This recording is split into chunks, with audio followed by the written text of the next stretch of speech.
Hi, I'm Dr. Glenn Pickering, the relationship doctor and the founder of Beginning Now, a company designed to help Christians form better, deeper relationships with each other and with God. Now, in a previous recording, I said a relationship with God and with each other are not just good things to be working on, they're the only things to be working on. And now in this video, I want to talk to you about why it's so important that we keep working on them. Here's what I mean.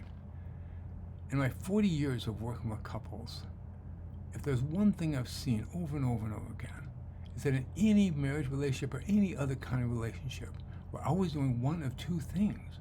We're either growing closer and closer together, or we're drifting further and further apart. One of those two things is always happening. Now, sometimes couples come into me and say, well, Glenn, we're kind of in survival mode right now. And they mean we're just trying to kind of keep things the same. But see, that's not an option. Nothing ever stays the same. Everything that God has ever created, the earth, the birds, the clouds, the flowers, us, have two fundamental things in common. They're always changing gradually. Nothing ever stays the same, including our relationships. In Corinthians, we read that we become a new being in Christ. And that doesn't mean we become somebody else, somebody that we're not. It means we start becoming a better and purer version of the person that God had in mind all along, the person we were created to be. The scriptures talk a lot about what they call the refiner's fire, and I think, right, if you take a lump of gold with a whole bunch of impurities in it and put it through the refiner's fire, nothing happens to the gold, but the impurities gradually all get burned away.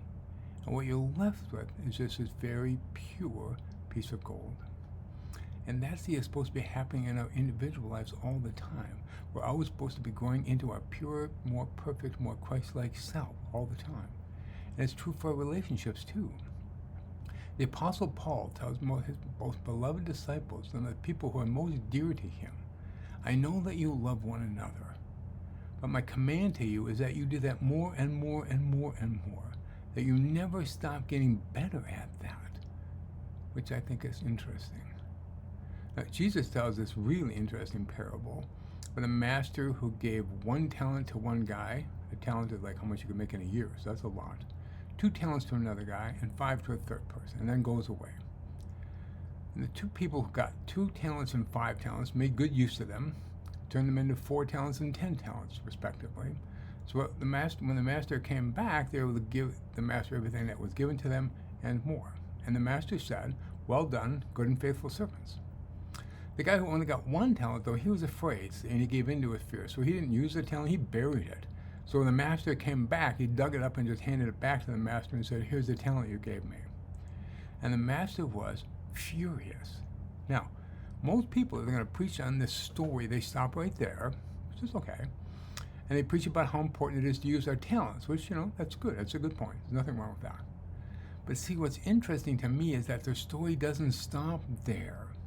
Jesus goes on to say, so take the talent from the one who has 1 and give it to the one who has 10. For to those who have will even more be given, but to those who have not, even what they have will be taken away. You can see why nobody wants to preach on that part of the story, right? It seems so unloving.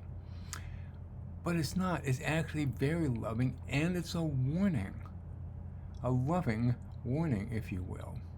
See, if we don't keep growing in our relationships with God, our partners, our friends, our neighbors, the people we love the most, we just start drifting further and further away from them. And in the end, we have nobody. On the other hand, if we continue to grow in our relationships with our loved ones, the neighbors, the people God puts in our life, in the end, we have a great marriage, a powerful faith life, and really great friends and neighbors. Nobody, see, here's the message, nobody ends up with a C+ marriage. Nobody. Or a C+ number of friends. Or a C+ amount of money. Some of my couples come to me at first and they say, Glenn, life is so unfair. And I understand. They're probably coming off of a really hard time. That's probably why they're coming to see me. And I don't want to be flippant about that. But I think, see, the hard thing about life is not that it's unfair. It's that it's so fair. For example, back when I was a pastor, I'd visit people in the nursing home to cheer them up.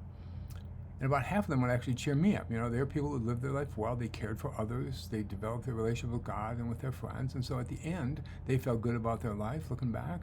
The people in the nursing home liked to spend time with them, the staff people liked them a lot, and they had tons of visitors. The other half, however, I went to cheer them up, and they would just bring me down. They were crabby, cantankerous, irritable, mad. They looked back in their life and felt like they didn't live the life they wanted, especially didn't develop the relationships they wanted, and the people who lived there didn't like to be around them. The staff people kind of made a point of avoiding them, and very few people visited them. And they would say to me, Glenn, that's so unfair. And I don't want to be callous. My heart hurts that happened to them.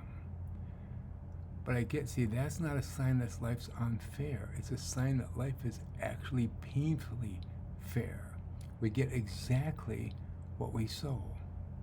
So why am I such a nut about helping people grow in their best, most powerful relationships with each other and with God? Because I know that Jesus was right. We're not going to end up with an okay life. Nobody's going to get a C+. Nobody. And I take that warning very seriously.